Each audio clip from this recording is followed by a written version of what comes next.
Channel again. So guys, in this video we will see how to turn off the Steam Client WebHelper.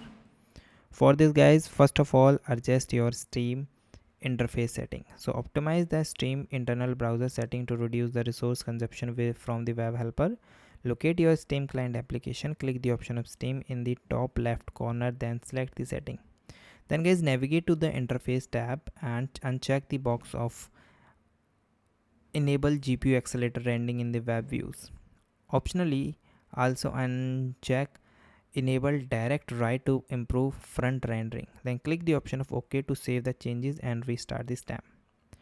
Then guys, second step is end web helper process via task manager. So temporarily shut down and active your web helper process that might be consume excessive resource. So press Ctrl plus Shift plus Escape to open the task manager on window. So go to the detail tab to see all the running process. Find all the entries named Steam Web Helper.exe. Right click on the Steam webhelper.exe and select the end task from the context menu. Configure confirm ending the process if prompted by the window and monitor your system CPU and the memory uses afterward.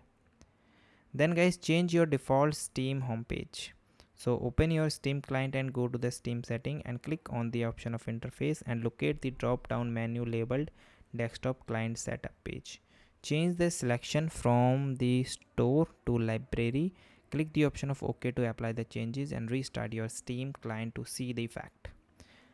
Okay, and best tips, keep your graphic driver up to date to the latest version. Ensure your Steam client itself is always up to date. Minimize the number of active browser tabs within the Steam overlays. Consider and using the Steam big picture mode if users persist. Remember, the aggressive disable can break the part of the Steam like the store or the friend list. So guys, thank you and have a nice day, and guys, subscribe.